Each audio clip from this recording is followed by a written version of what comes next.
Salut tout le monde, mon nom est Sean Carey, on est présentement en Mauricie, au Mont Saint-Mathieu. Aujourd'hui, on va avoir une petite primeur, on va avoir la chance d'aller décortiquer ensemble la toute nouvelle piste de saut, la Gulliver. Cette piste va vraiment viser les riders plus expérimentés. Ce que je vous conseille avant de commencer, ça va être vraiment de laisser votre vélo sur le côté et d'aller voir dans quoi qu'on s'embarque. Justement, ça va être plus important de terminer la journée en un seul morceau que d'avoir essayé un saut qu'on était moindrement à l'aise. Fait qu'on va aller voir ça. Donc on est présentement au départ de la Gulliver. Ça va être important de se mettre sur une bonne vitesse avant de commencer. Donc on va se mettre sur une vitesse assez difficile. Donc c'est parti! Youh! Fait qu'on va commencer ça avec un beau berm à gauche. 2-3 coups de pédale, on se laisse aller pour le step down. Un petit brake check pour le jump, on se laisse aller.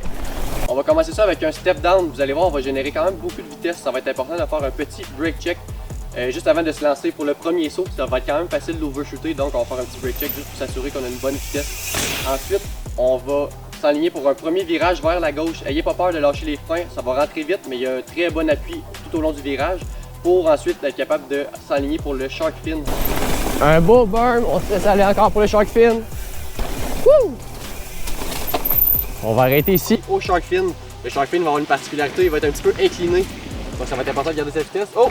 On vient d'avoir David Cadieux passer, le trail builder de la piste. Ça fait environ 3 ans qu'il passe des heures et des heures de travail là-dessus. Donc si vous avez la chance de le croiser dans les sentiers, vous pouvez dire un petit merci parce que c'est lui qui est derrière cette piste incroyable. Donc une fois qu'on va avoir franchi le shark fin, il va y avoir un roller qui va nous attendre, qui va nous enligner pour un berm vers la droite. Ça va être important vraiment de le monter vers l'extérieur et on va avoir une bonne puissance de freinage pour nous permettre de ralentir avant le premier step down. Il y a environ un genre de 6 pieds.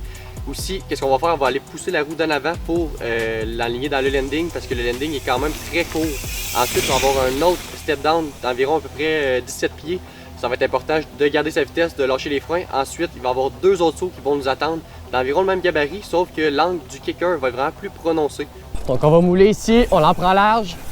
On va continuer notre freinage. On se laisse aller. Et de 1 et de 2, on consomme notre vitesse.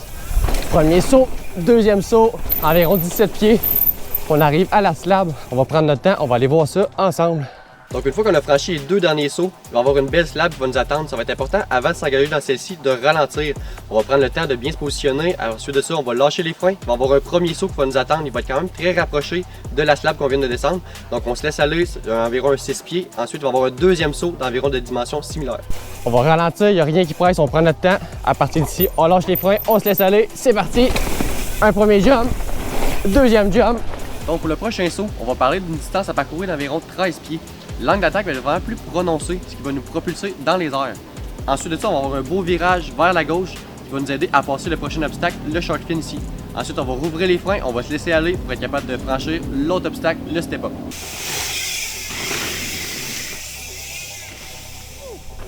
Un berm avec beaucoup d'appui pour le shark fin ici.